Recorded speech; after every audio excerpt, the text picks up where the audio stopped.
60 years ago today, more than 250,000 people gathered on the National Mall for the March on Washington. Dr. Martin Luther King Jr. delivered his iconic I Have a Dream speech, but the march was a lot more than that. It called for everything from job training and a new minimum wage to meaningful civil rights legislation across our country. It's a dream our country still hasn't fully realized.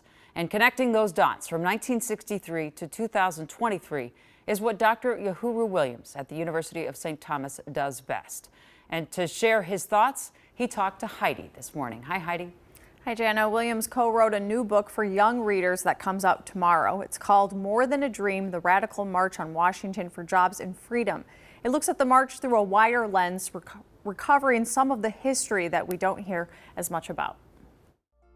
We all know the speech by Martin Luther King Jr., heard 60 years ago from the steps of the Lincoln Memorial. But the March on Washington was more than a dream. People kind of reduced the march to Martin Luther King's speech. They missed that this was a march for jobs and freedom. So they were talking about economic justice. They were talking about fair housing. They were talking about education. And importantly, if you go back and look at the images and the placards that the demonstrators brought with them to D.C., a lot of them said, "End police brutality now." Dr. Uhuru Williams is a professor of history and founding director of the Racial Justice Initiative at the University of St. Thomas. He helps connect the dots between the past and the present. This is our new book. Williams co-wrote the book More Than a Dream, The Radical March on Washington for Jobs and Freedom. What attracted you to want to write a book about this? I think a couple of things. I think living here in the Twin Cities in the aftermath of the murder of George Floyd and witnessing this national pushback against the teaching of African American history, my co-author Michael Long and I said, we have to start thinking about writing for younger generations. We have to start thinking about recasting this history in a way that we don't go for the typical American progress narrative, but we tell stories and tell our history in a way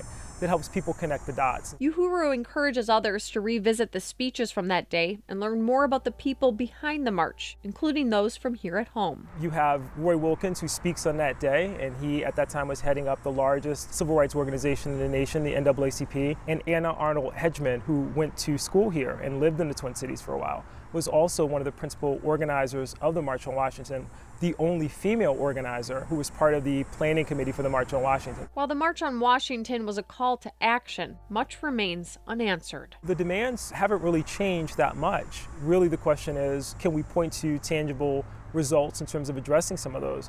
And the other big one was voting rights. And of course, we find ourselves in our contemporary moment talking about the necessity of John Lewis Voting Rights Act, even though one of the outcomes of the March on Washington was the Voting Rights Act of 1965. Of course, it's more connected to the Selma campaign of 1965, but they were talking about voting rights in 1963. They were talking about voting rights at the march.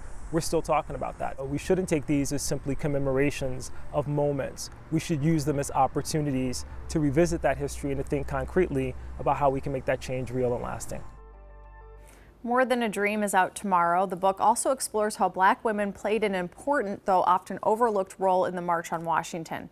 Williams is holding a master class for the Racial Justice Initiative on the march September 13th. It includes a presentation and Q&A, and it's free, but you are required to register for the event. And Jana, we have that link at KARE11.com.